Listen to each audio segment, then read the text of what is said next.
Do you have a favorite? Not meant to. But mostly the unloved ones. The unvisited ones. The cases that get dusty and ignored. All the broken and shunned creatures. Someone's got to care for them. Who shall it be if not us? Yes.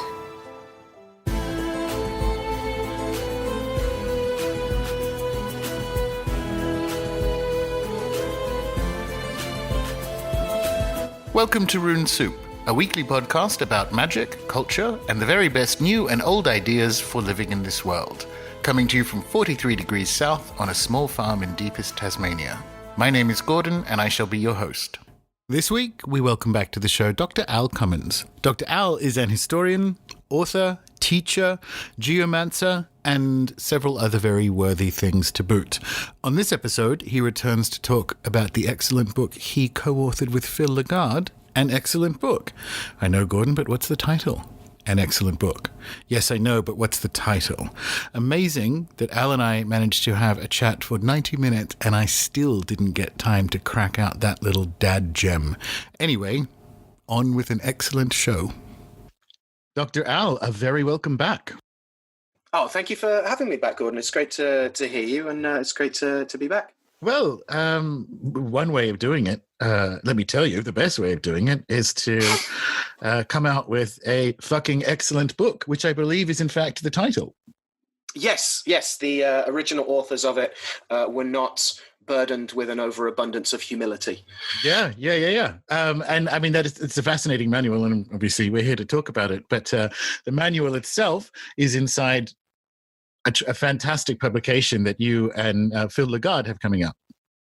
Yeah. It's been a delight to work with Phil over the last couple of years on this. He's a dear pal. It was lovely to be at his and Layla's lovely wedding a number of years ago up in Leeds, and we've just been bouncing manuscripts and ideas about them off each other for a good while now. So I'm very pleased to be able to present it to folks, and for working magicians to get it in their hands, as I think it really is. I guess when you when there's a kind of monism, right, to the grimoire that's in front of you is the everything, but I really feel like this text has some features of it that are incredibly useful for working magicians to see how it's shown as well as told how it's done. Oh, I couldn't agree more. It's one of the beginning of the year essential texts for 2020. It's so exciting, as you say, to think about this book getting in practitioners' hands in the next couple of months. Yeah. I'm really thrilled, and obviously hugely grateful to Alkistis and Peter of Scarlet Imprint for working on it with us. Well, definitely. So there's a number of reasons why, based on what you just said there, this book is so important. And for this conversation, because I'm sure a lot of people are listening and have either already pre-ordered it or will very quickly do so. So I want to talk about the book, but first I want to talk about its authors. So we want to talk about who these guys were, and then we're going to talk about the book and then try and contextualize that. So, I mean, it's a deceptively simple question, but who were Gilbert and Davis, musical theater writers? So Humphrey Gilbert is what we used to call an explorer, what we now call a soldier and colonialist, I guess.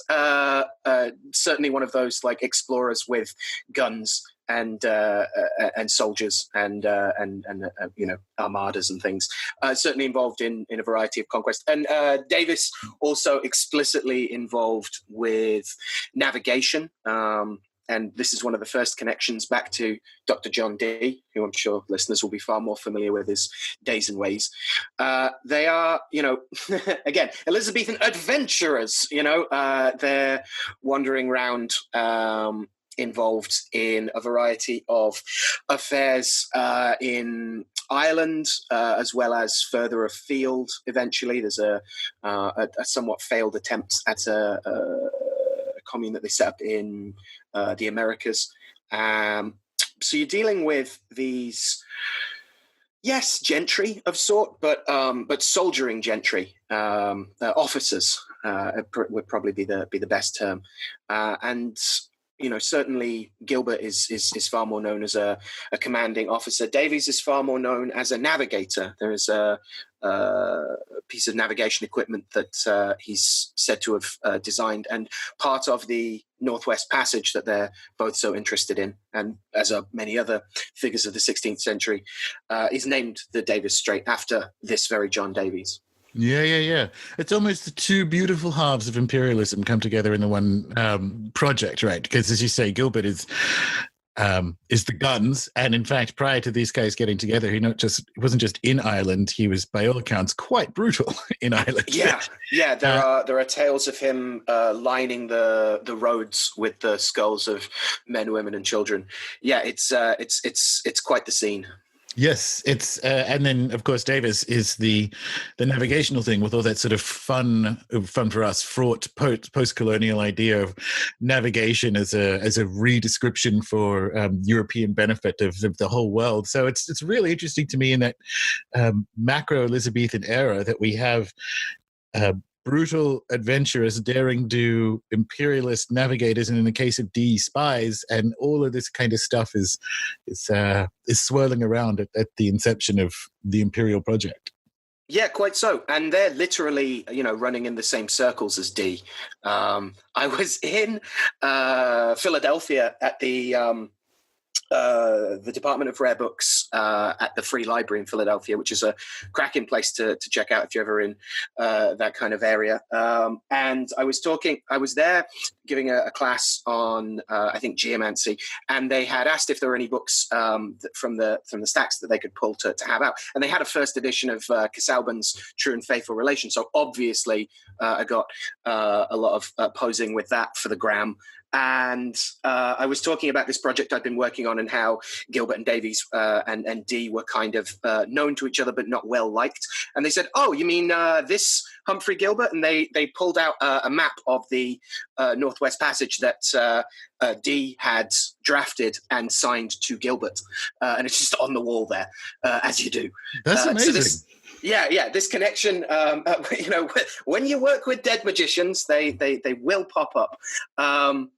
The connections are very solid, and by all accounts, they really disliked each other. It's not like, oh, this beautiful network of magicians, and these are the forebearers of the angelical work that Dee and Kelly and his other scryers were doing. But they were doing conjuration a good 20 years before them, and there are certainly some interesting parallels that we can go into.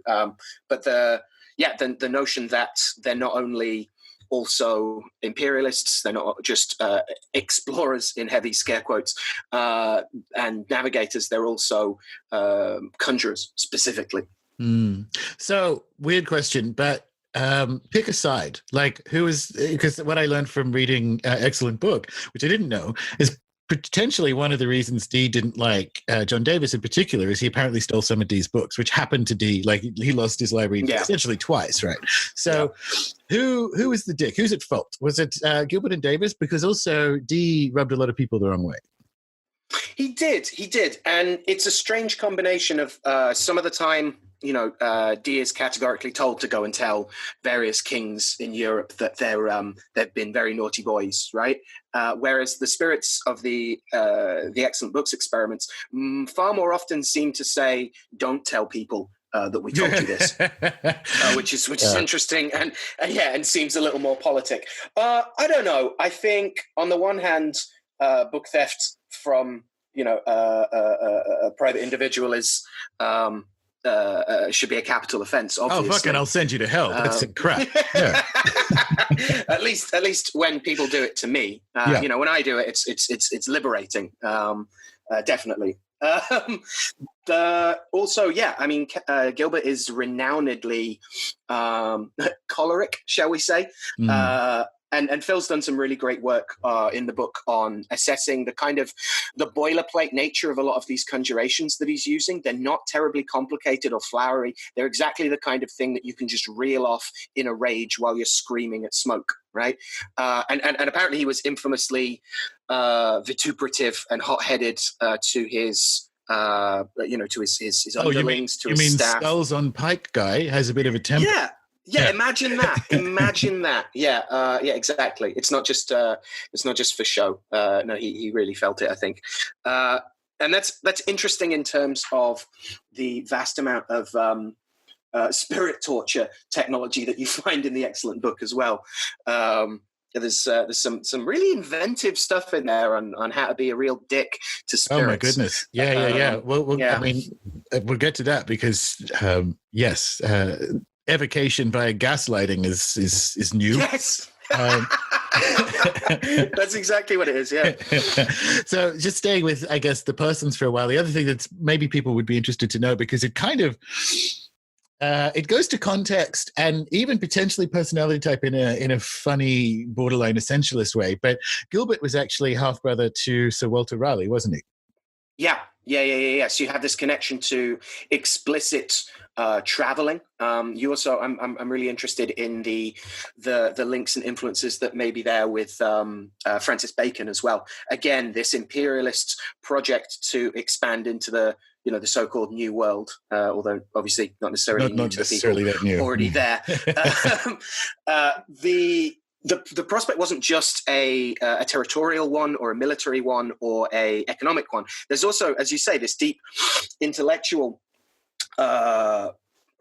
project or turn towards the centralization of knowledge and truth making. Crucially, that being an eyewitness on the scene, far from meaning that you probably had a more accurate take on it, was increasingly encouraged to be framed as, well, you're too close to it. You need to report back to London, and they'll tell you what it means, right? Yeah. So there's this grasping for, on the one hand, the stimuli that will produce knowledge, the data, if you like, but on the other hand, it's explicitly funneling back to the centralization of epistemology itself in many ways. And so that's, I think, a really fascinating place to locate both the imperialist expansion of the empire, but also the expansion into the spirit world, the scrying, the visions, the scrying record, and the kind of dream journal that's included with the excellent book in the texts bound together as additional manuscript 36674 is full of ways in which they are entering the spirit world and kind of like grabbing spirits and commanding them to do things and binding them to do so, and wandering through this kind of literal sort of ecology of spirit, very sort of proto-pathworking-y, to be honest, in some ways. I mean, there's no one leading it, but they unfold as like exploring a terrain of some kind and coming across, the House of Solomon and things. And so it kind of locates this point of this epistemology and this epistemological turn of the 16th century and of the Renaissance playing out more widely, I guess, in the early modern, of, on the one hand, expanding horizons, but on the other hand, retracting the means of actually, and centralizing the means of actually processing that information gathering to knowledge and to meaning, crucially. And that's really where, say like Frank Clarson's essay in one of Claire Fanger's collections on the ritual experiments of Gilbert and Davies, when he talks about this text, which is one of the few academic secondary source pieces about the excellent book, points out exactly this, that, they are occupying this space between what he calls like the, emergent scientific epistemology with its inductive logic and empiricism and whatnot, which is not unfamiliar to magicians of the time, right? Experiment, operation, do something, see what happens, test the results, spirit turns up, tells you something you didn't know before, and then you move forward. And then he says, there's a lovely phrase about 1 foot in the past in the old dirty medieval magic. And so this, the magic circle here is I think, encircling more than simply a set of spirit operations that occur in the first half of 1567. It's also covering a whole approach to power and spirit work. Yeah, it's really well said. It's with the benefit, and it's always, you're an historian, this, that the uneasy benefit of a few centuries of hindsight is really fascinating. It's almost like a Jungian shadow experiment, expression, and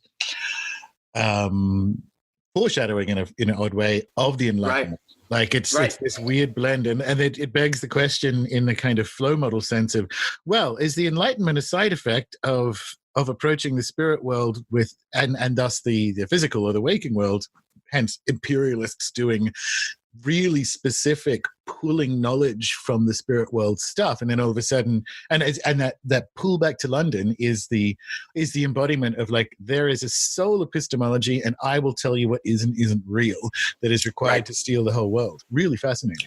Yeah. Entirely. And this place that spirit work and conjuration specifically have done, which can be, as many modern practitioners try and foreground, incredibly precise and require incredible, calibration of tools and testing. The fact that that's been pushed into, the realms of woo rather than the realms of like experimental epistemology is, I think, another, I don't want to say triumph because that makes it sound like I'm supporting it, but another success of the monopoly on truth making that the scientific revolution ultimately manifests for itself. I know what you mean. It's difficult talking about empire without making it sound like you're pro empire. I like the word hijack. Yes, that's a good one. I like that a lot. All right, so I'm super interested, and we'll do that in the back half of the show to talk about scrying and essentially what you just said. But first, we've spoken about the authors. So let's talk about the book. Let's talk specifically about an excellent book, so the Gilbert and Davis manual, but also what it was bound with in the way that it's come to us today, and sort of consequently your actual excellent book. Yeah. So we need to look to its the collection that it's found in, which is, it's not uncommon in Sloan and various other libraries to bind a bunch of different texts together. Not all of these things called a book are always, a couple hundred sheets long. Some of them are incredibly short. And so Additional Manuscript 36674 contains a variety of really interesting magical texts. We have everything from an earlier version of, or an English version of the De Nigromancia, for instance, which is usually found in a Sloan manuscript, or the one that most people uses. Wait, got to stop you. There was as is usually the case when I talk about this stuff, we had a 15-second dropout. So basically, after you said there's a De Nigromancia, a non-Sloan De Nigromancia, what else is in it? Oh, sure, yeah. So there's a non-Sloan De Nigromancia that's, as far as I remember, in English rather than Latin, which is also interesting in terms of it bleeding into the Vulgate. There are also a couple variant Keys of Solomon, and obviously that's a very broad umbrella for that, everything being a kind of, roughly called, it's a magic book, it's a Key of Solomon. That's the janitor's Keys of Solomon. Right, exactly. The full, it's been fully sellotaped. It's been fully hoovered. The brand identification thing. But I think it's really interesting that we have this combination of more well-known now Clavicular Salomonis type texts, along with the Baconian, or if you prefer, the pseudo-Baconian nigromancies like De Nigromancia, that have a slightly different emphases. There's more circles. The circles generally tend to have their little airlock thing that you go into the little passage and you close it behind you, and then you open the other one. So it's a lot more like locked down again. A lot of the Baconian nigromancies also talk a lot more about sacrifices that are made, or even wax effigies of animals that can be offered as sacrifice as well, and in general have an older patron, right? They're meant to be penned, like De Nigromancia meant to be penned by Roger Bacon, who also happens to turn up as a tutelary shade in the excellent book. That's true, he does. All right, so why? This is weird, this is kind of like Grimoire Stuff 101, right, for the show. Why is the two actually quite brief text, excellent book and Visions, bundled in with this stuff? How do we get that as a physical object that you guys can look at?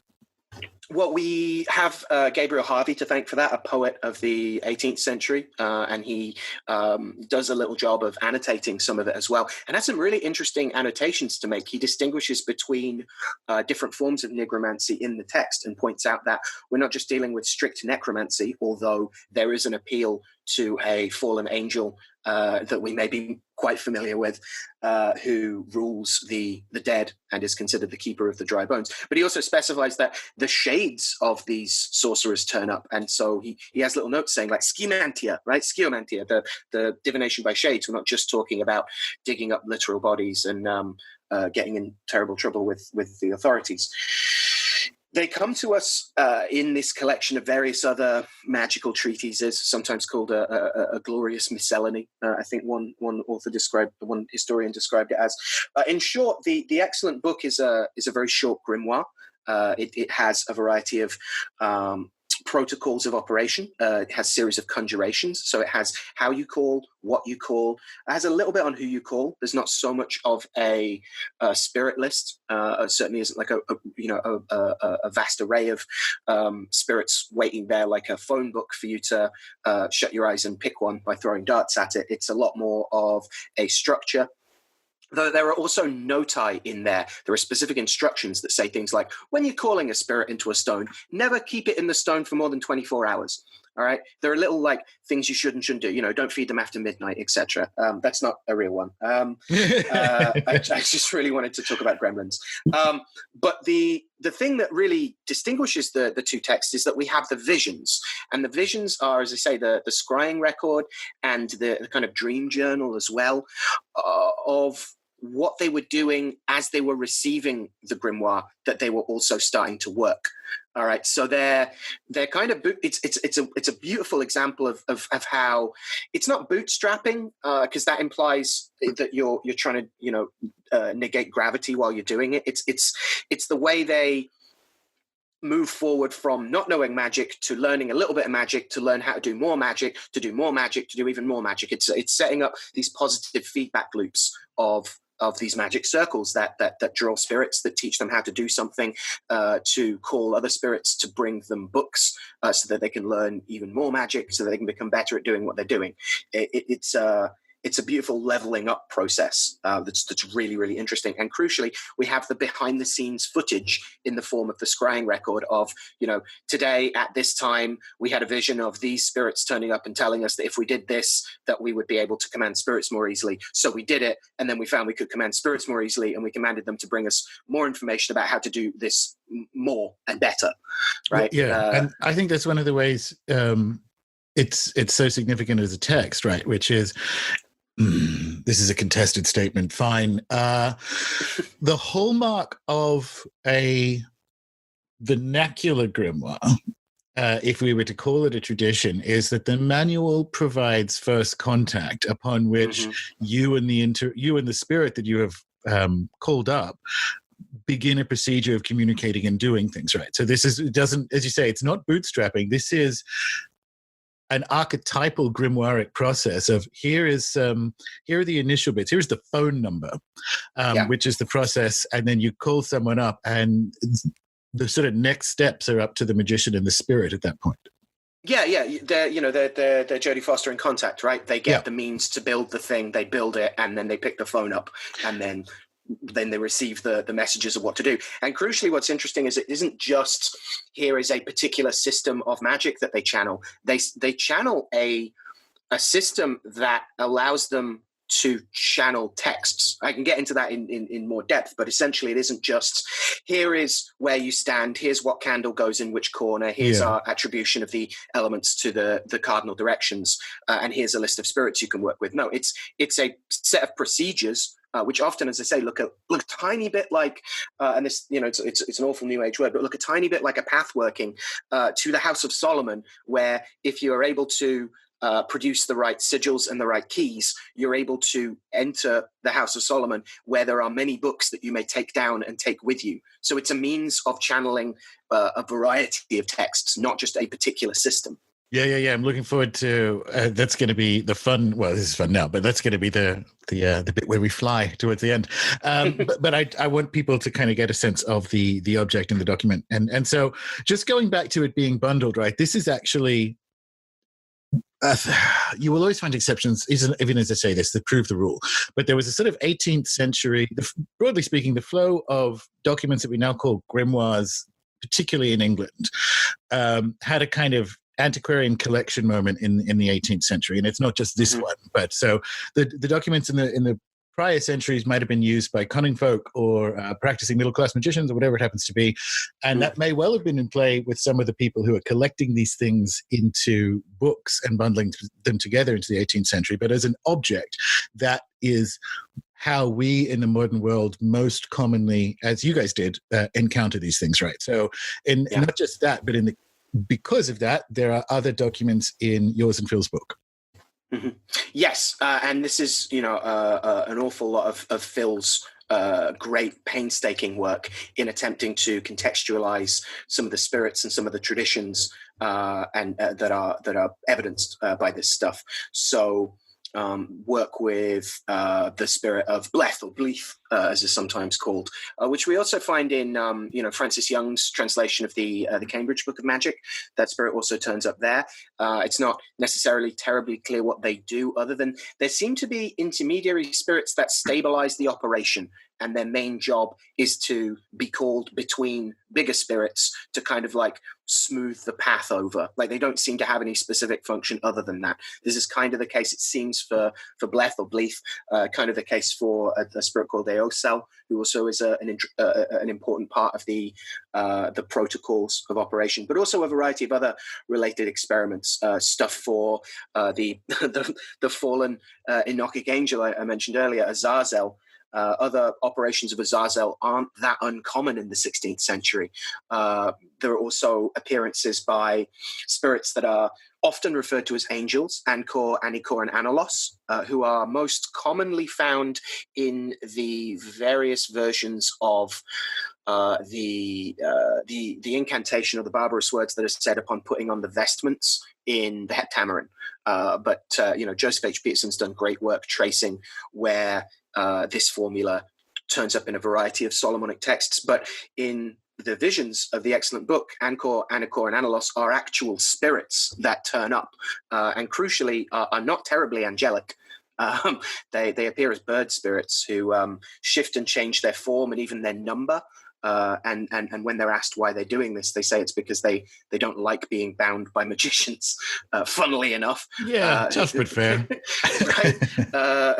What do you mean they're not into just being like scooped up into a big pokeball of a crystal stone and forced to do a variety of things for these pissy mortals? Look, each to their own. That. Yeah.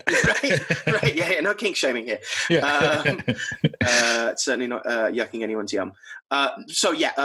Phil did some fantastic work on bringing together a variety of other manuscripts, some from the Guthrie manuscript collection as well, that really highlight some from the Case manuscripts, that really highlight that a broader sense that what Gilbert and Davies are doing is particular to them. It is a very personalized, set of the records that they leave are records of their work and their personal interactions with these spirits. But they're also drawing on common features of of how magic was thought to be done in the mid 16th century, right? And so these collections of texts are, yes, being done by an awful lot of 18th century antiquarians, but they're also not uncommonly done certainly by 17th century magicians. Elias Ashmole especially is on a huge Jonathan Strange and Mr. Norrell tip in terms of attempting to synthesize this lineage of English magicians, paying Lilly to write his autobiography, but like only interested in the parts where he meets other magicians, right? And we have this sense of them trying to cohere things around it. And this is even present in the excellent book. So there are a variety of things that are not specified in the way we would expect them to be. So without getting too far into the weeds, like the instruction for the kind of suffumigations that are necessary is just great plenty of sweet powders and perfumes. Like, it doesn't specify, oh, you need frankincense, or you need myrrh for this part, or you need like aloes wood or whatever. No, it's whatever you're already using, basically, right? And the same for when they mention that you should have 1 or 2 good books to call by. Right. So there are specific conjurations in here, but it's also pointing out that there is a kind of modular approach to what's going on. It's expected that you're going to have a couple other manuscripts about that are going to give you other bits of material that you're going to be patchworking your own system from, as much as you're following one book. Yeah, and I think that's fascinating because I want to jump forward to something, because I kicked the tires on the gaslighting bit when I first got to the farm, and that's about as far as I've sort of done in terms of exactly this. But there is a butt glyph with like comic farts in it, which I don't think it would do anything. But, and I'll see what you think about that. This is, you guys, when you read the book, you'll see it. Maybe I'll actually screen grab it, the picture of the particular page, right? And I think if you actually tried to use that as your sort of pentacle to show to the spirits, they'd be like, that's a butt, that's a farting butt. A farting butt, that's not going to actually do anything. But if you look at it, what it's kind of crudely drawing, it's actually saying like, you put the names of God like this. So it's another one of those like, have a whole bunch of incense. It's like, this is a bit that you need. You need the names of God in a circle, and depending on what manual. So the Excellent Book is a manual for people who already have a couple of other manuals, right? Exactly. Yeah. Cool. So this is before we need one more question on what it am before we go to what's in it, and that is this a Solomonic grimoire? If not, how is it not show you're working? Oh, I would argue it's one of the most Solomonic grimoires, but for a very different quality of what we could call Solomonic. The whole set of operations starts with a dream of King Solomon visiting, we think, Gilbert. It's not clear. They don't always distinguish between who was the one who dreamed the dream. Telling him, this is the prayer that I'm giving you. Start saying this regularly. It's to help bring spirits to you who will teach you magic. So he starts doing this prayer, and other dead magicians, including Solomon, start turning up and telling him what to wear, how to, comport himself around spirits, how to command them, what he should bear in mind doing, why this is worth doing, who he is, cosmologically speaking. And so it's literally under the patronage of the Shade of Solomon. So it is, by a kind of necromantic standard, literally one of the most Solomonic texts. See, I was going to agree and say, but I was going to come at it from the other angle, which is like, find me a Solomonic grimoire that summons Solomon. Right, exactly.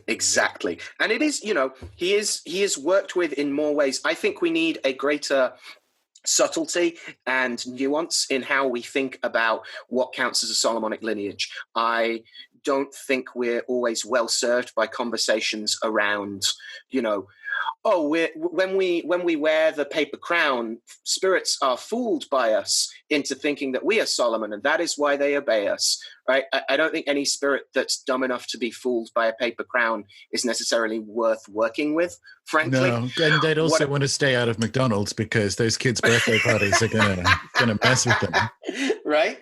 But it does raise some interesting questions around historioli, around ritual precedent, around appeals to pacts that may still be in place with the larger array of magicians and those coming in the footsteps of Solomon, of engaging in the mythic story making of it in a very like archaic Greek way, right? We're not just talking about, we appeal to some, Empyrean realm for this stuff. This is potentially deeply in the realm of operating in the same story cycles. I don't think when it is advised by the ancient Greeks advised that if you're going to do catabasis, you wear a lion skin like Hercules, that any of these spirits or these gods are fooled that you're Hercules, but you're part of that mythic cycle again. I've just finished reading a really fascinating article by my friend and colleague Cadmus for a necromancy anthology I'm working on, and he extensively unpacks this concept of like historiola as ritual story making and story retelling, and that this is not just like, oh, a nice campfire story. This is at some of the beating core of what we're doing with this magic. And so for Solomon to come and to grant you the license to command spirits, literally telling them you can command spirits because I could, and now I'm passing that on to you. Even referring to himself as a servant of them now is fascinating, and I think there's far more that can be done exploring Solomon's patronage as a spirit. Not just a wise king, but a king whose wisdom is divinely infused, which is semiotically and epistemologically fascinating. That he has an explicit patronage not just of glass vials or brazen vessels or binding, the spirits to build the temple, but also of astrological magic, also of exorcism, also of music, in the vein of Daniel and David as well. There are real components towards working with Solomon as spirit that I found incredibly helpful in my practice, and one or two friends and colleagues of mine have similarly found. I think we are potentially able to approach what counts as Solomonic work in a far more necromantic fashion. And the actual prayer in question, like the opening prayer that's in the book, is excellent. Like it's lovely, right? And and it's worth the entry, and it has that. I mean, you mentioned the necromantic thing. As I said, I kicked the tires on this prayer. It's excellent. I use it for a bit. Got a Seven Angels thing going at the moment, which is a little bit different, but it's sort of the same. Like you get this. There are times when you look at manuals through history and you go, that one's interesting. It's interesting in the sense that like something other than a human was involved in the creation of that prayer because it has a sort of non-human logic in it. And I really love the opening prayer in this book. Yeah, it's grand. There's a nice little apocalyptic dessert to it as well, right? That in these our last days, it may be known, right? Yes. Yeah. It's good. Yeah. Cool.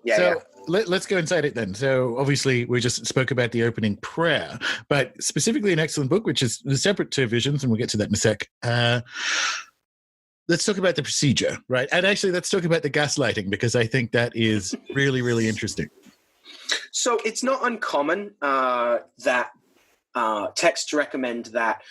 They point out that even if you summon the spirit that you think you're summoning, even if, caller ID is good and you actually get who you were meaning to get, who you mean to get doesn't necessarily, not all spirits are created equal, right? Not all of them are useful at every time. And so it's not an uncommon instruction or piece of advice that you should ensure that the spirit is good at its job. Right, you should give it a little interview, and the interview is commonly to get them to tell you something that you know. And the example is given in the excellent book, which is not uncommon, is to take a ring and to hide it somewhere, and presumably to hide it somewhere from the scryer as well, so that they don't know what's going on either.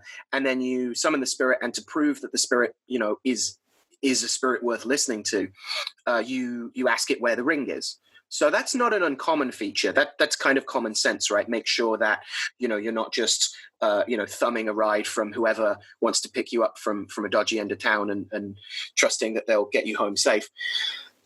The part where it becomes, as you put it so eloquently, like spirit gaslighting, is that the excellent book specifically recommends that even if the spirit is accurate in telling you where, and truthful in telling you where you hid the ring, you should always try and backfoot it by telling it that it's lying to you.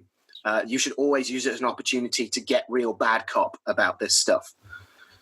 And this is, I know you mentioned it in the book, right?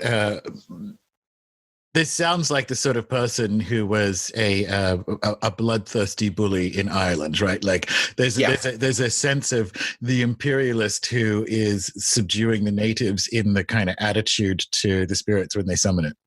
Yeah, absolutely. The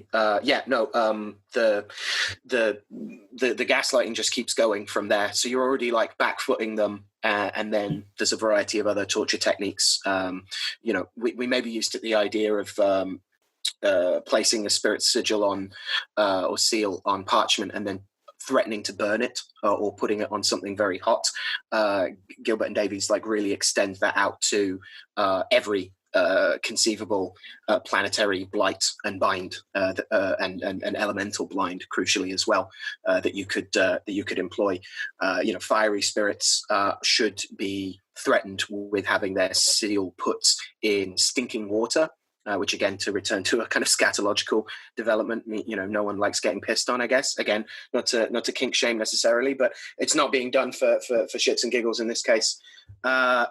Likewise, watery spirits are especially said to dislike being burned. Airy spirits dislike being buried in dunghills, funnily enough. And it's another example of how there isn't to move away from just the kind of like ghoulish fascination with how people are dicks to spirits. There's a great example here of an operative elemental, and I would argue humoral kind of typology that's going on, or approach to spirits, that isn't this kind of zealous taxonomy of, well, today we're summoning a salamander and that goes like this and they're only like so-and-so and they're different to undines because of this. Rather, it's like... when the Goetia says, what star is the spirit under, right? It's a useful framing of like, they're kind of choleric. They're kind of a fiery spirit, right? They might not be explicitly a salamander or a fire elemental of some other sort, but they operate in these kinds of ways and they like these kinds of things and they don't like these kinds of things. And I think this whole grimoire speaks to the slightly more fluid nature of spirits than simply existing as a solid fixed category. Yes, I couldn't agree more. It has the expected analog nature, or even biodiversity is kind of like a word that comes to it. There's these are descriptions of people who have encountered actual entities that are separate to them, rather than some sort of fairly OCD pinning butterflies on a chalkboard kind of approach. Right, exactly. It doesn't smack of any of the neat lines of armchairing. It smacks of the constant blurred ink and tendrils reaching over taxonomic categories of nature, confounding us with its complexity and contrariness often. Yeah. So the shape of the operation is kind of the prayer bits at the beginning, and then a summoning of, and we're about to talk about them individually, but like essentially summoning of one of two entities / angels, and the use of them to call in other stuff. And that's a historically attested shape, right? Yeah, exactly. Yeah. So it's classic, grimoire tech in terms of you go straight to call them, you straight Karen, you ask to speak to the manager straight away. And in this case, the manager is not either. I mean, obviously, there's prayers to Jebus and his dad, and there's an implicit authority already been given by Solomon. But the head of the spirit hierarchy in this case is not Lucifer. Is not either the LBA, the Lucifer Beelzebub Astaroth, or the Lucifer Beelzebub Satan or Sathan formula of the triumvirate of three chiefs who hold dominion over all spirits. Rather, it's Azazel or Azazel as it's written here, prior to the standardization of spelling, who is Enochic. In the Enochic Apocrypha, the fallen angel who is responsible for, such fun things as the invention of sin, weapons, armor, and I think cosmetics as well. And he's the central authority, the first one you appeal to explicitly as the ruler of the dead and the keeper of the dry bones. And from him, we process down the hierarchy. As you say, he's there in Enochian. Where do you think, but it's not quite the same, but where do you think they got Azazel from? Are there sort of texts we don't have that does this procedure with these two particular spirits, do you think it existed elsewhere and we just don't have those documents? It looks like it was a little more common than the 19th century seems to have given us credit for so far. Yeah, I mean, ultimately, Azazel is the goat promised as atonement in Leviticus 16, right? Which is variously translated as the scapegoat, the goat for the wilderness, the goat for the spirit of Azazel. So it looks like there are more texts about this than we might have thought. Case manuscripts 5017 has a receipt for an operation with Azazel for anything you would like to know. And again, it's done in a graveyard over a grave. So this is very explicit, not just a different name for the boss of hell, but a explicitly necromantic ruler of spirits who is found at graveyards and where people are dead. This is really interesting, and so it says in terms of the operation, it's like summon Azazel by night in the hour of the sun, but it doesn't actually specify which night, right? So, and what it says is if it doesn't give a spirit, try again. And do you think they're actually like testing to get a good election? You know what I mean? Because they don't have it. Like a carpet bombing. It might be. It might be. It also might be that, like, again, the Excellent Book doesn't have. I don't want to say it doesn't have a lot of specificities, as if to say it's some like vague, touchy-feely version. Like as I've tried to make clear, no, it's very specific about some things, about the distrust games it plays and all that kind of stuff. But it almost seems like there aren't an awful lot of elections here. Certainly, there aren't a lot of specificities about the kind of suffumigations or the specific conjurations other than the ones that it includes. And so there's a sense of, maybe they're waiting, and it says, if it doesn't work, try again, rinse and repeat. But I also wonder if it's just the case that it happens when it happens, and you just have to be ready for him to turn up or not turn up. Well, so this is kind of why I wanted to bring that up, and in reference to what you said, that there are other procedures to do with Azazel that are not non-grimoiric, but as you say, they're in graveyards and so on. So what we have with this document is, and I want to get this across in the show, but I don't want people to use it as license to half-ass things, right?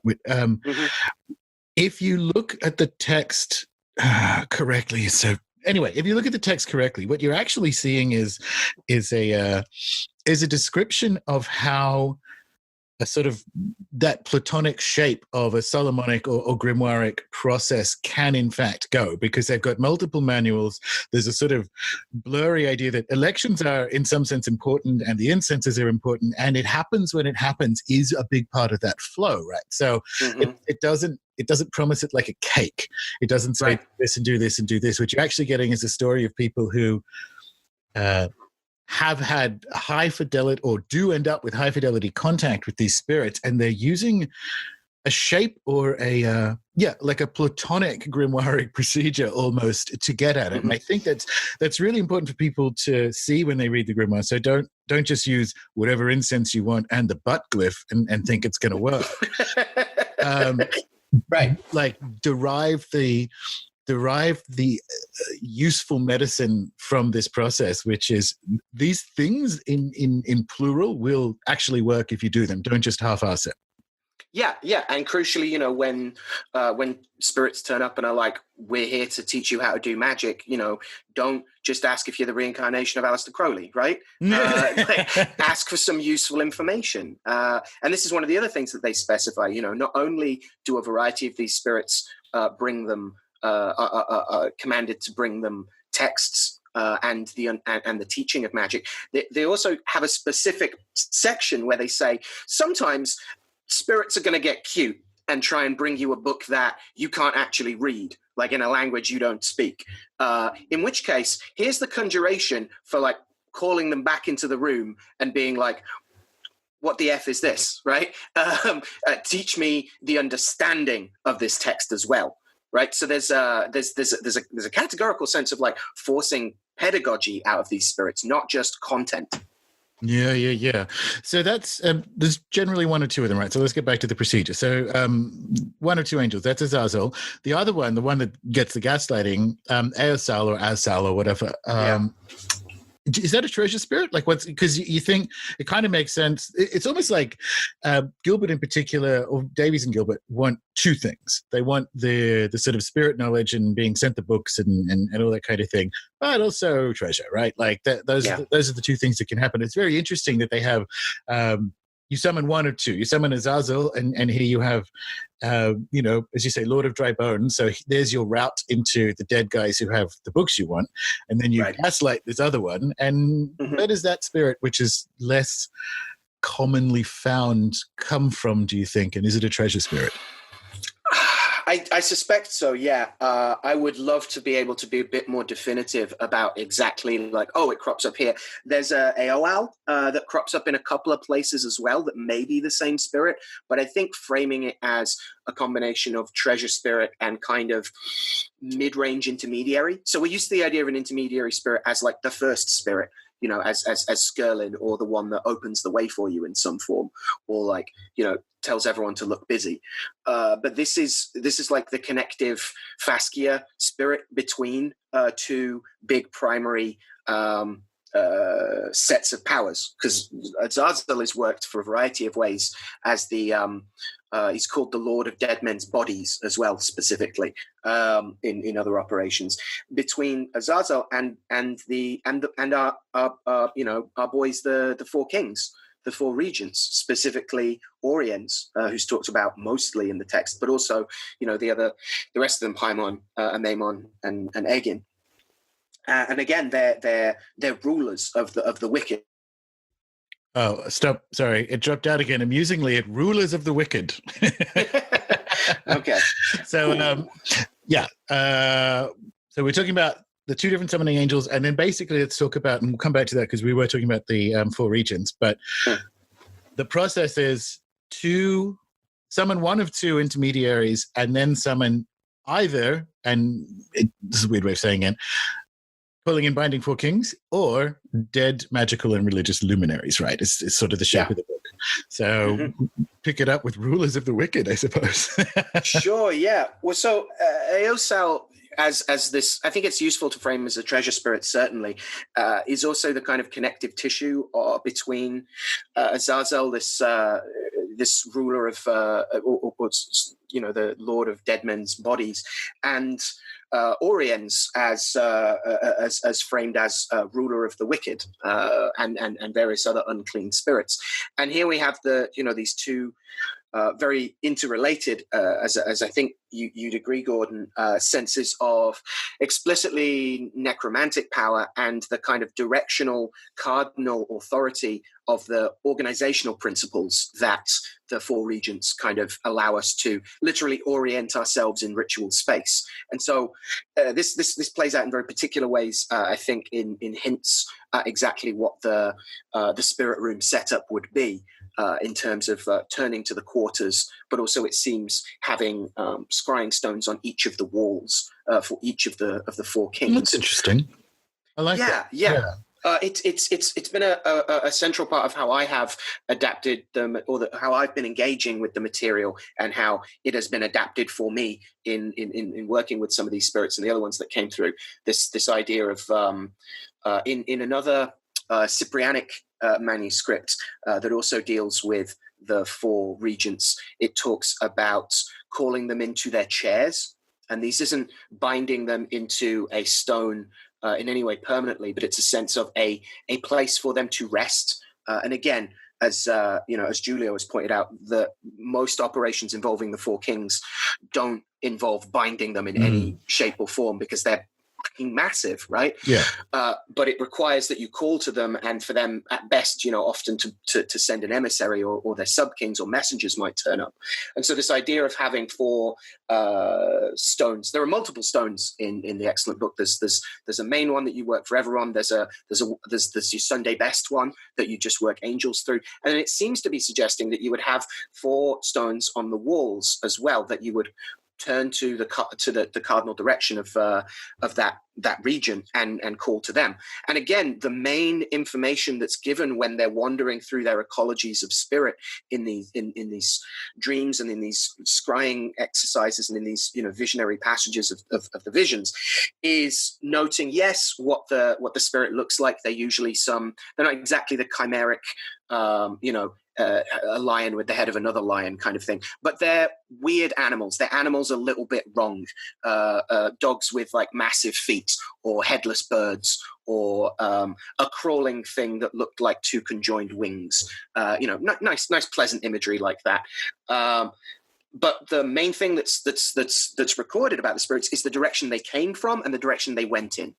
Right. And so, again, the organizational principle of the four regions is there in order that we know who to call, who you're going to call, by the fact that, like, well, I don't know what this shifting, bizarre, like, fog with legs is, but I know it's coming from the south, so I'm going to call a Maimon about it. Right. Yeah. It becomes an operating system. Yeah. That's exactly what it is, right? Like you have a navigator and an imperialist, and in not exactly the same time, but you see the Truthemian flavor in crystals and directionality and spirits being a language of interaction, and that's for people who do it. That it does. If for people who don't do it, that doesn't make sense. But for people who do, it does. There's something about, and it's why the kings are, organized in directions. There's something about the human experience of the universe directionally that is involved in this. So it's really, really, like, meaty and fun stuff. Yeah.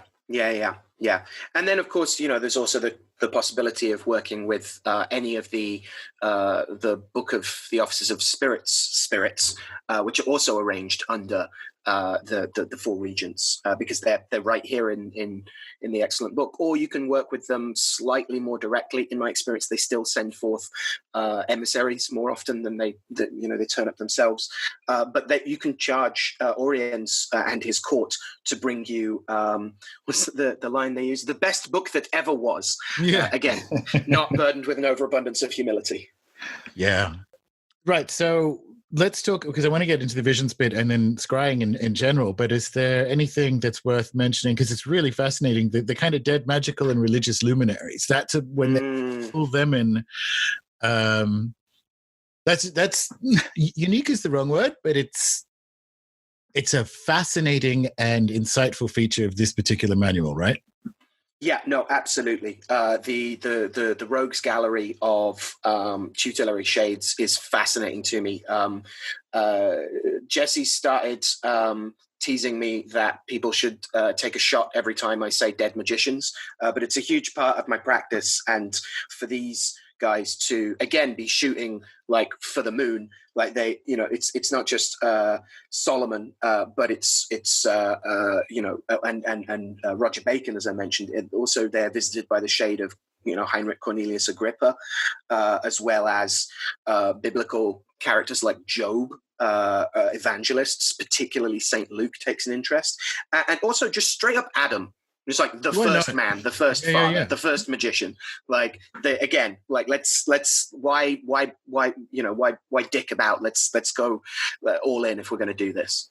Yeah, it's one of the things I find interesting in the Key of Solomon, I guess, is they almost take for granted. So you'll get the correct moon to call up spirits of the dead, or spirits that have died in war, or whatever. Like, so there's this whole kind of electional language about when and how to call up spirits of the dead, and there are no procedures to do it. And it's almost like they take it for granted that you know how to do it. And that's one of the fascinating things I think that runs parallel, just because of how we only have documents when it comes to like historical analysis. But all these documents tell you, this is a good time to call up spirits who've been murdered, or this or whatever. And rarely do they actually tell you in the same way that if you want to call a grimoire demon, it's like, we'll do exactly this and it will show up. They just assume that you know how to call the dead. And it just kind of, I think, speaks to me to a certain kind of prevalence that is not visible in the texts that we have today. Right. It's the do the usual. Right. Yes. It's so frustrating to historians, right? The no one bothers writing down the common sense stuff because everyone knows that. Yeah. It's a tricky one.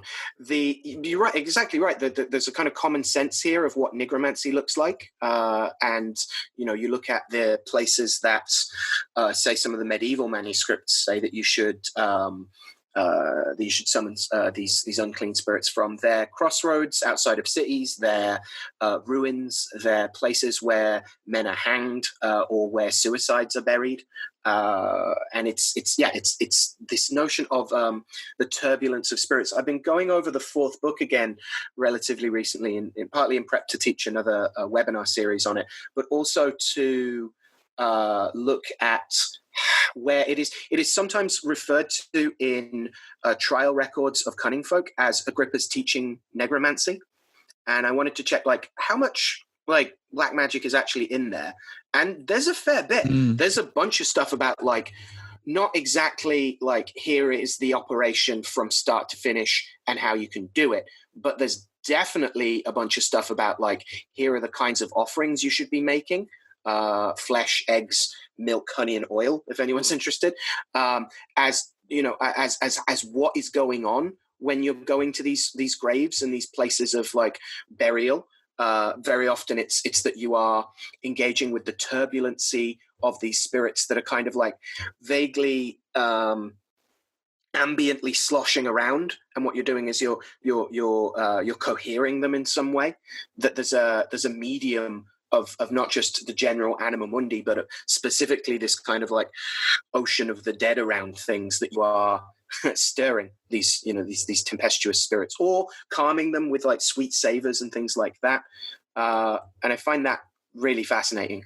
And again, this intersection of the larger category of nigromancy, including both specific necromancy, as in, like, yes, handling skulls and shit, then sciamancy, so working with the shades of the dead, and then actual demonology. And this is muddled by the Protestant Reformation's abolition of purgatory, which is a whole other topic, really, but pertinent if we're talking about 16th century magic.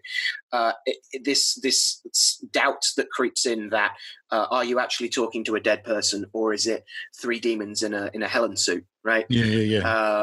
But also demons can teach you how to work with the spirits of the dead, and you're going to the same places to work with them. Like a lot of these dead spirits, the ones that are the easiest to get hold of are the ones that died violently or are still violent or are kind of unclean themselves in various ways.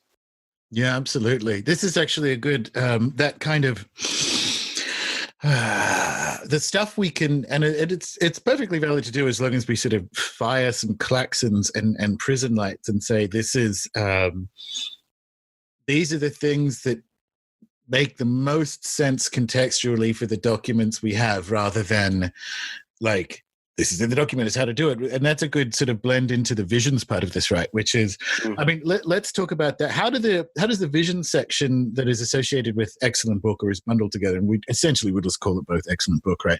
How does it pertain to the process? So what's the connection between the process we just described that's in Excellent Book and the visions?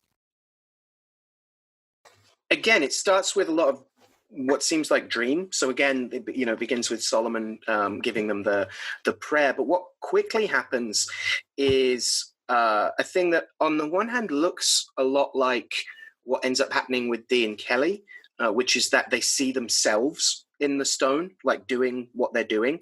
The difference is that they see themselves not in their oratory, not in their airy spirit room, but rather in the realm of spirits themselves. And what they see is themselves doing magic and commanding spirits. They see themselves wearing particular things and holding a sword, commanding them by just showing them a book of conjurations, which they're very afraid of, which I think is like, showing the gun in your holster rather than actually like pulling it out and pointing it at anyone. But it has that threat there. So they see themselves doing magic and then they do that magic and then it works. So there's a certain degree of like some Doctor Who stuff going on here in terms of like again, kind of bootstrapping themselves, seeing themselves, scrying to see what it would look like for them to be competent magicians in the future, I guess, and then doing that and it working, right? And then becoming, self-fulfilling prophets of a sort. It's a bizarre procedure. It has the whole, like, you read through them, they're fascinating. My favorite, you mentioned them, the headless blackbird angels, and also the little house in the woods with the 9 different locks on it and the sort of description on it has that ring of authentic journeying to it. Like this book, these vision descriptions, these guys are doing the real thing. It has that peculiar topology of spirit that I think is fascinating. Yeah. And down to, finding a house in a forest with a door. On the door are these like characters. Inside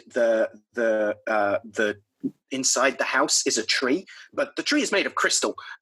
It says a tree of crystal. That tree has a door in it as well. That door has 7 keyholes. And once the right symbols are put to the keyholes, inside it is a storehouse of books that you can then take with you from the from this house that is later just referred to as the House of Solomon. Yeah, so there's also a kind of dark song element to this, right? Which is the procedure in the visions begins in late February, 24th from memory, and just ends on April 6th, doesn't it? Yeah. So they get a room somewhere and hang out and use the excellent book to trigger visions and crystals that they then write down? Is that the process, or are these two different things that Gilbert and Davies did together? Well, they talk about it honestly, like it's definitely inspired from what I can speak of from my practice. And again, I don't mean to sound like, oh, I've got a secret, but one of the injunctions of these spirits is often like, you can do this, but you can't tell anyone about it, which is madly frustrating often. But there's definitely elements that you can use automatic writing techniques with this stuff. It definitely seems like that's kind of what is being either alluded to or referred to without that language, obviously. There's also talk of how they, I think at one point, how they lose a book. So that, I don't know if that's like the recall of what they saw, whether it's them transcribing what they see in the visions, a la, Kelly being shown page after page of individual letters for the tables and things like that, or if it's a forgetting, or if it's in the course of returning from the house, it's taken or left somewhere. So there are, yes, like there are definitely ways in which the texts might be physicalized in various ways through the operator or even through the scryer.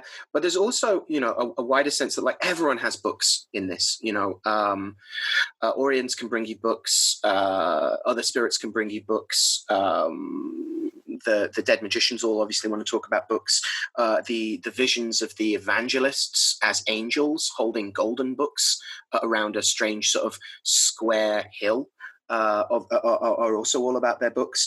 And so there's, and again, the repeated instruction is often that they see themselves showing the book to spirits to make them do what they want. And so this idea of a book as office or as investiture, or, dare I say it, like some kind of initiatory leveling up, is also interesting to me, that you may have a text transmitted into you in some way, that you now stand differently than before. Certainly towards the end, the spirits are telling Gilbert that he will be a saint, like he will literally be sanctified. And so there's an interesting process of authority that shifts, especially as St. Luke steps up more. And so the notion of receiving books as empowerment is, I think, interesting beyond the talismanic properties of material books themselves. Yeah, I know I love scrying. I've got my own Sacramentum and whatever here. It's the book is very nourishing and inspirational around the topic that is very dear to my heart from a perspectivist basis of like visibility and invisibility, right? Which is the kind of exciting tension of scrying, because Gilbert. And I always like the people who think that visible appearance is the only way that it can happen. I'm like, then why are there scrying stones in the grimoires, right? Yeah. Why does scrying exist if the only way that you can call up spirits is to like visibility to the human eye?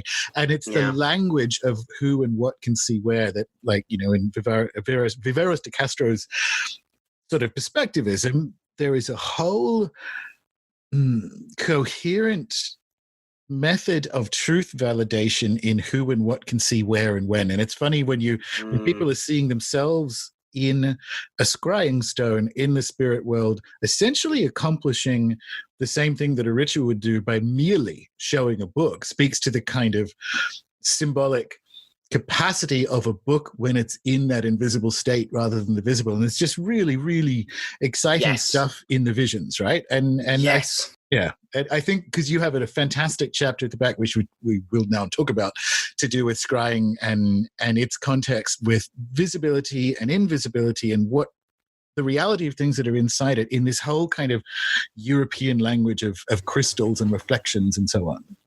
Yeah.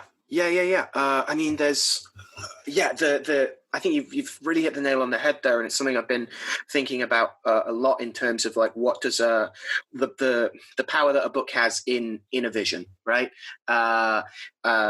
Reading Dr. Sophie Page's essay in Conversations with Angels that I snagged on the recent Palgrave Macmillan sale, where she talks about, she's very into this idea that the circle itself is a means to drag angels down to earth, but also to like elevate the magician.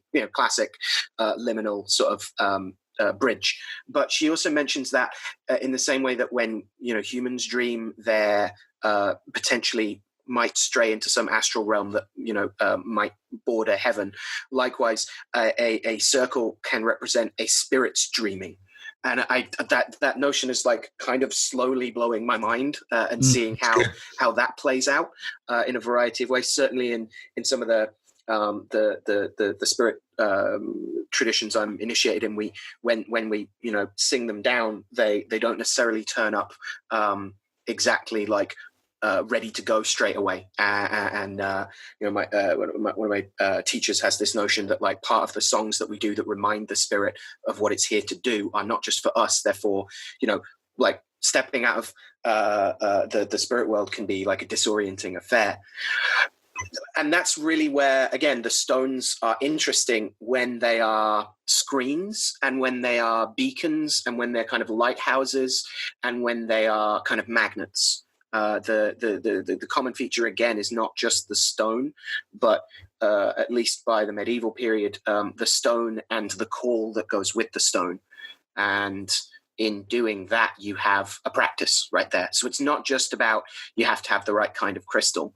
It's not just about the trappings of the tools, but it's also about knowing how to activate it. And this also puts me in mind, if it's not too much of a tangent, of a point made by my friend and colleague, Professor Charles Porterfield, who is a very gifted cartomancer and conjure doctor down in Texas, and a dear friend. And he has a big emphasis on how conjure isn't just root work. It's not just about a spiritual materialism that says, this master root will do your work for you. You also have to conjure it. You have to tell it what it is. You have to remind it that what it does. You have to, charm it a little bit and command it. And the interaction of material and conjuration to swear together, right? Of speech act and medium and physicalized tool is at the heart of most of this stuff, right? And so when we're working with these show stones, there's a great emphasis on what we see in the stone, but it's not necessarily always clear. The excellent book, it gives notice saying like, you don't have to see the spirit to work with it, but if you want to work with it effectively, we think you should. And that doesn't necessarily mean, again, full visible manifestation or full quote unquote physical manifestation, whatever the hell that means. But rather, it can look like it's as a thing shadowy in the stone, right? It can look like, and that's not, you're not just trying to call it up so you can count its warts. That's so you can see it, so that you can understand it, right? Again, I think there's a play going on here between I see as understanding as much as physically clocking it. And so from there, you then have ways of binding it and ensuring that it stays in one place and that it does what you want it to, and that you're protected from some of the more vicious ones as well, who aren't necessarily just going to be pushed around or too small and mercurial and flitting about to be adequately caged. Yeah. So there's some really interesting stuff going on in terms of like what is spirit sign.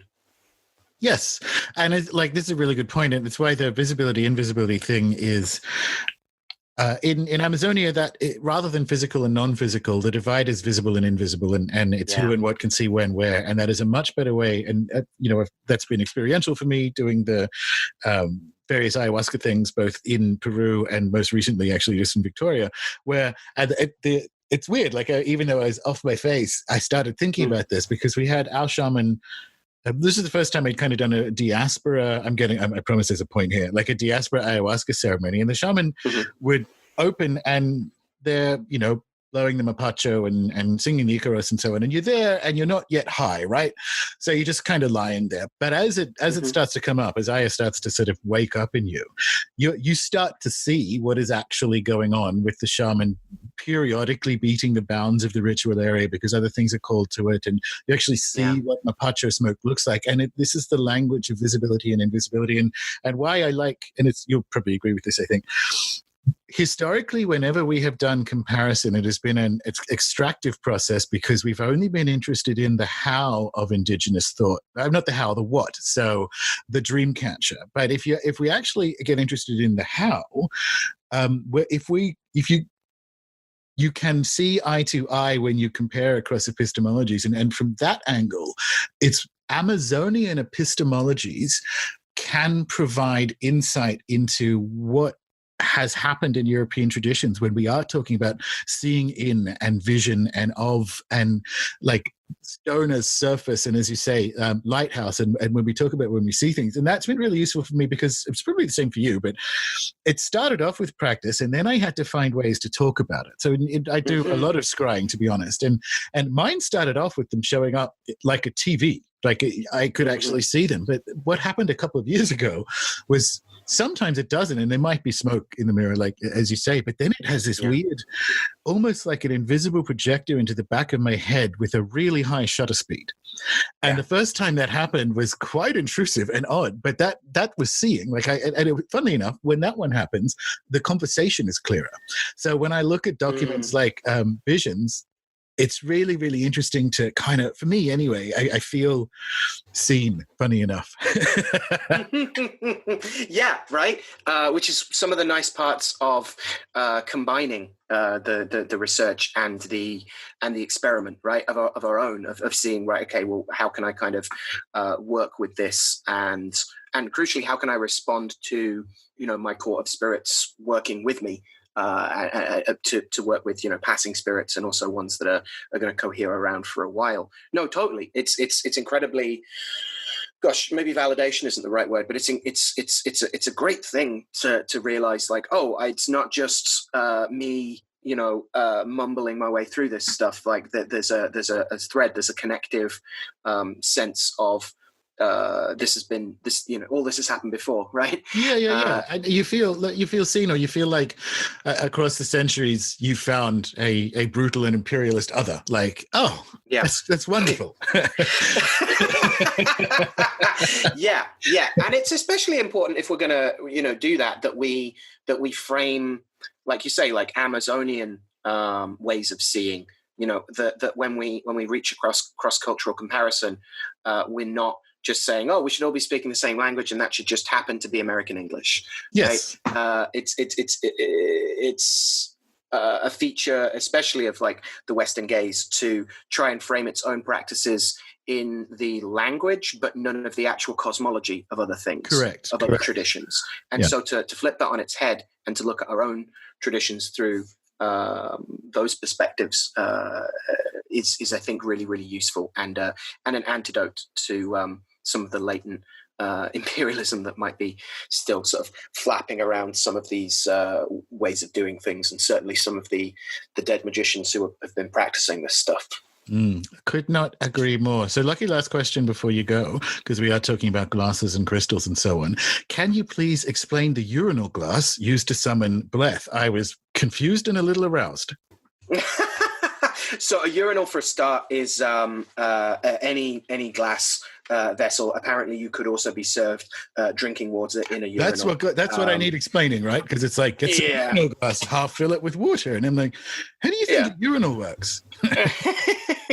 Yeah, and this is found in the instance of a bunch of, again, worth people looking at. I think you recommended the Cambridge Book of Magic. Oh, yeah. When it came out a couple of years ago. It's brilliant stuff. Love it. And the operations for the spirits that you literally like spell their name with olive oil on the stone and things like that are also found in these ways of doing it with these glasses, these literal like drinking glasses that you fill it with water, or like the albumen of an egg, which is also really interesting for a variety of reasons.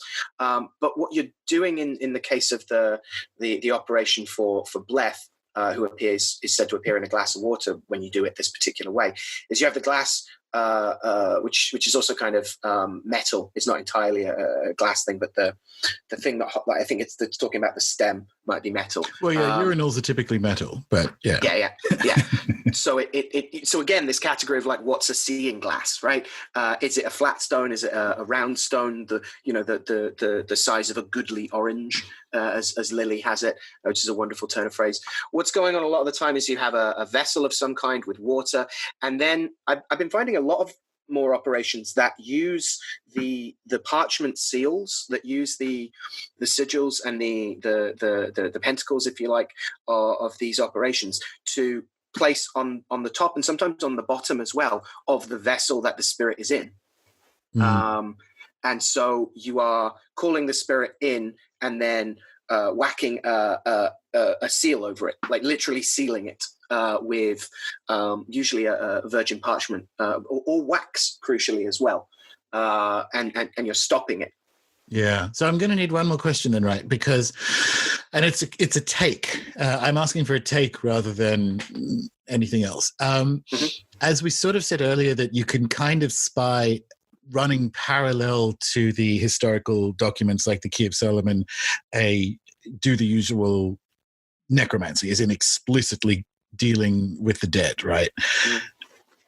With scrying and crystals, because again, you've got Dee a couple of decades before this, but you also, but on the continent, you have Trithemius, and as you're just talking about, there's all these different languages of, and Cambridge Book of Magic, which is even earlier, you have all these sort of,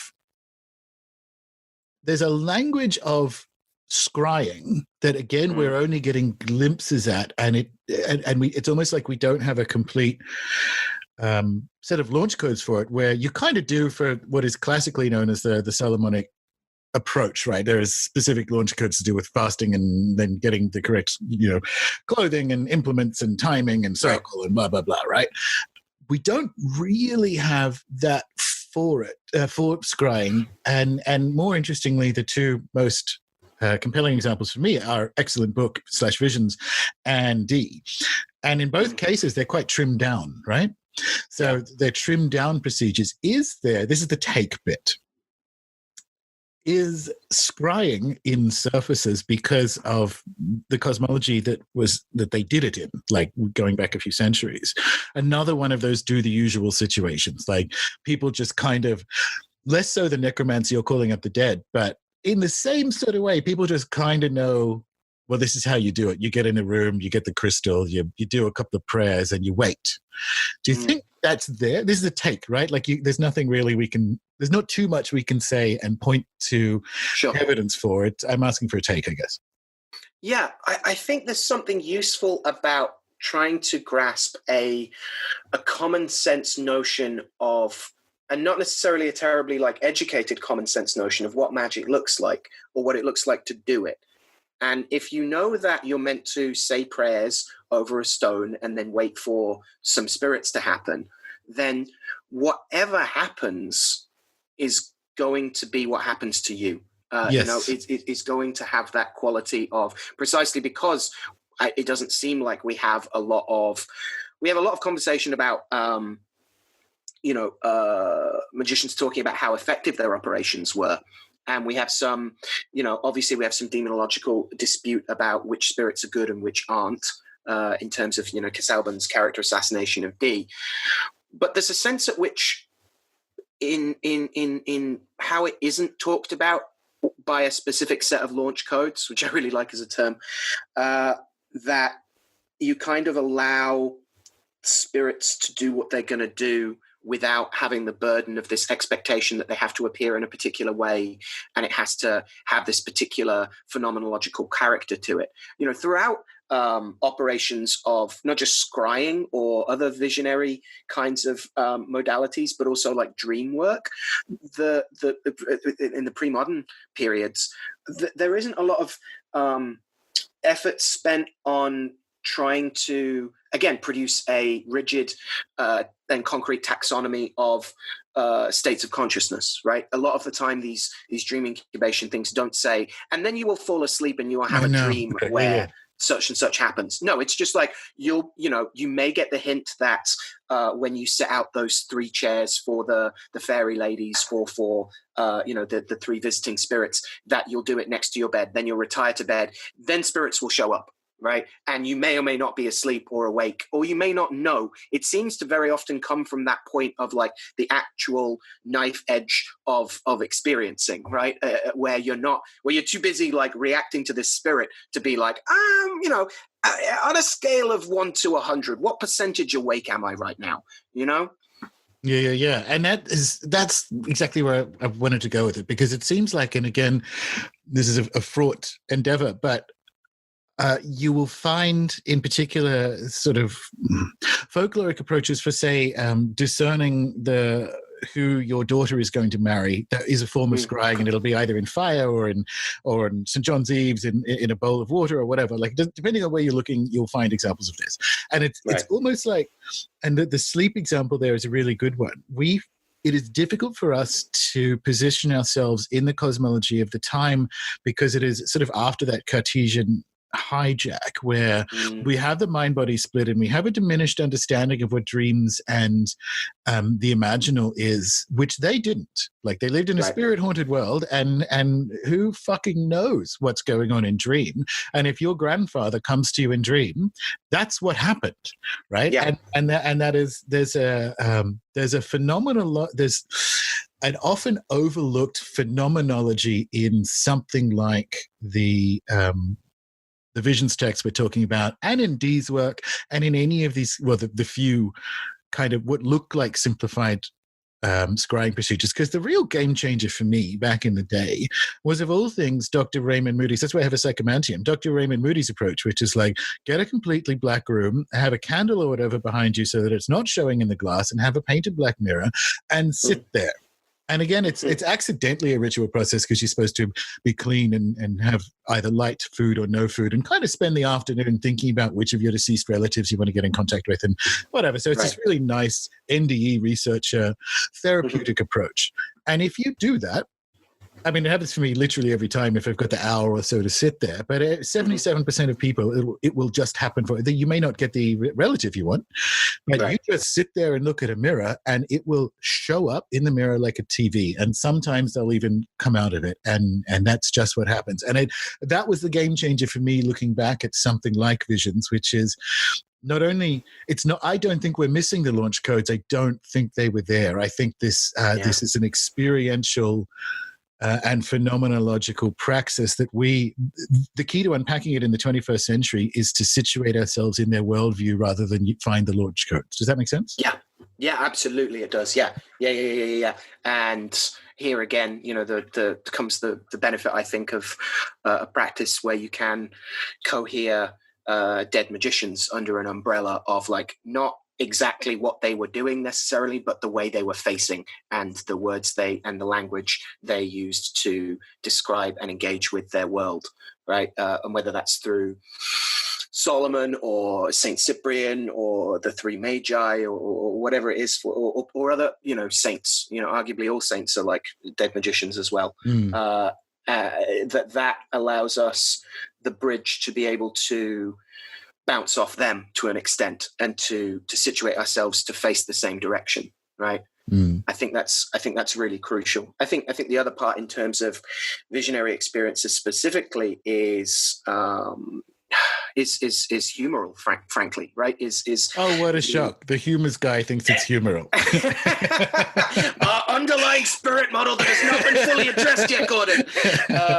elemental spirit model. The all of that stuff around the turbulence of spirits in the air, as well as the Spiritus Mundi itself as the medium, is there. The notion that you can catch other people's nightmares, right, isn't just about contagion. It's also about that you can step into a shared experience, right? And again, dream is what happens then, right? Because there's also means of like independent verification of it, right? The first time you're in circle with someone else pulling down spirits and you both hear the same thing, right? That like, oh crap, this is real moment, right? That kind of stuff, I think, makes sense of that, why there isn't a distinguishing between Solomon turning up in a vision or in the stone or in a dream, right? Yes, absolutely. Absolutely. Yeah. That's, again, because I'm a fan of it, right? But any of the kind of anthropologists like Eduardo Cohen or Viveros de Castro or whatever that focus on Amazonia, again, there's the whole, in Eduardo Cohen's case, there is a whole language of self-evidency around how various Amazonian peoples will deal with dream and who dreams what and what you do with dreams in the waking world and the rest of it, which again, we've had such a car crash over the last 3 centuries that it but inviting other epistemologies in really works for this stuff, right? And that's a really good way of talking about the reason they're not explicit is that sort of that distinction wasn't required. Yeah, exactly. And that's not to say that there can't be discernment played, and that you can't, be divining on the weird stuff that a variety of spirits are maybe telling you is a good idea to do. You still need to be street smart. But exactly. Like the distinguishing and the food shall not touch of waking and dreaming and sleeping and trancing aren't useful for us ultimately, and aren't attested by the deeper history of how humans magic, right? Correct. As opposed to this very shallow history of materialism. Correct. All right. Well, really good spot to end, to be perfectly honest, sir. Fascinating chat. And, congratulations again to you and Phil. Amazing, essential, excellent book. What else have you got going on? Lay it on people. Where can they find you? What else is coming up? All that kind of stuff. They can find me on my website, which is imaginatively my name, which I will hope that you will addend to this. I will, Charles. Well, that's very accommodating of you. You are nothing if not very accommodating. Accurate, Michael. Illusions, Michael. What have I got going on? I'm doing an awful lot of touring this year. Just got visiting a variety of places that I didn't think I would throughout the US. I'll be in Omaha at the end of April. I'll be going back to New Orleans, which I very much like visiting, for the International Necromancy Consortium at the end of March. I'll be sticking around there for a while and doing some classes. Hopefully get down to a couple of other spots, and I'll be announcing the tours and things.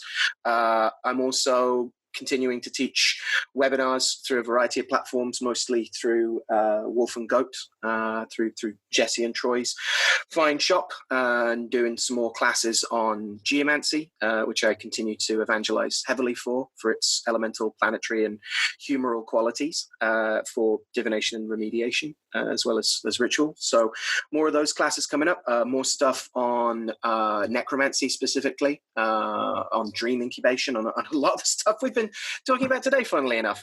Strange how research and practice kind of meld like that. And also getting some more writings done, and generally kicking about on the internets, and trying to meet more people in physical space, go and see them and do work with them, communities and individuals, continuing professional divination practice, and trying to get some writing done in the meantime. Very good. So not a lot, really. Just chilling. Just chilling. Yeah. Cool. Well, so once again, thank you very, very much, and congratulations on the book, and all of this information and the pre-orders and so on will be in the show notes. So yeah, thank you for your time. Thank you so much, Gordon. It's always a delight to chat to you.